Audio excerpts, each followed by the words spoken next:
Hello guys, welcome back to our channel. അങ്ങനെ തമ്പുരാട്ടിയുടെ മാലയ്ക്കായി മത്സരം ഒരുക്കിയിരിക്കുകയാണ് മുത്തശ്ശി. എന്നാൽ രാധികയെ കണിമംഗലത്തേക്ക് തിരിച്ചു കൊണ്ടുവരാനുള്ള മുത്തശ്ശിയുടെ പ്ലാനാണിതെന്ന് ആർക്കും മനസ്സിലാക്കാനേ സാധിക്കുന്നില്ല. 3 ദിവസത്തെ ടാസ്ക്കാണ് മുത്തശ്ശി കൽപ്പനയ്ക്കും പ്രിയങ്കയ്ക്കും നൽകുന്നത്.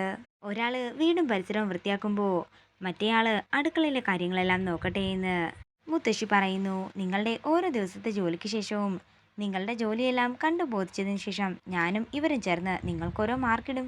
അമ്മ വെറുതെ അവരെ തമ്മിലടുപ്പിക്കുന്നുണ്ടെന്ന് പത്മിനി പറയുന്നുണ്ടെങ്കിലും ഇതൊക്കെ ഞങ്ങൾ ആ ഒരു സ്പിരിറ്റിൽ തന്നെ എടുത്തോളാമെന്ന് പ്രിയങ്ക പറയുകയാണ്.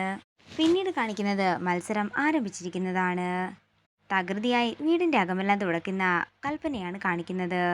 ഇത് കണ്ടുകൊണ്ട് ഉർവശി മുറിയിൽ നിന്നും പുറത്തേക്ക് വരികയാണ്.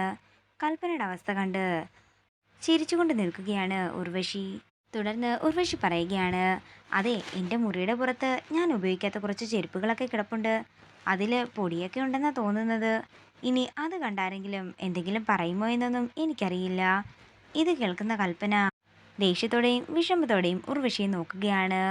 പിന്നീട് കാണിക്കുന്നത് അടുക്കളയിൽ നിസ്സഹായ അവസ്ഥയിൽ നിൽക്കുന്ന പ്രിയങ്കയാണ്. യൂട്യൂബ് നോക്കി പാചകം ചെയ്യാനെല്ലാം പ്രിയങ്ക ശ്രമിക്കുന്നുണ്ടെങ്കിലും ഒന്നും സാധിക്കാതെ വരുന്നതിൽ വിഷമത്തോടെ നിൽക്കുകയാണ് പ്രിയങ്ക. അതേസമയം ഈ കാഴ്ച കണ്ടുകൊണ്ട് മുത്തശ്ശി അങ്ങോട്ടേക്ക് വരികയും വരുണിനെ വിളിച്ച് അത് കാട്ടിക്കൊടുക്കുകയും ചെയ്യുന്നു. എൻ്റെ മോനെ, ഇനി നമ്മളായിട്ട് ഒന്നും ചെയ്യേണ്ട വരില്ല.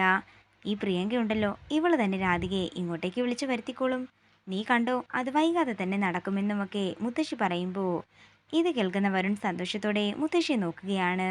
ഇതോടുകൂടി പ്രൊമോ വീഡിയോയുടെ തീരുകയാണ്. വീഡിയോ ഇഷ്ടമായെങ്കിൽ മറക്കാതെ ലൈക്ക് ചെയ്യുക, ഷെയർ ചെയ്യുക, കമൻറ്റ് ചെയ്യുക. കൂടുതൽ സീരിയൽ അപ്ഡേറ്റ്സിനായി മറക്കാതെ സബ്സ്ക്രൈബ് ചെയ്യുക.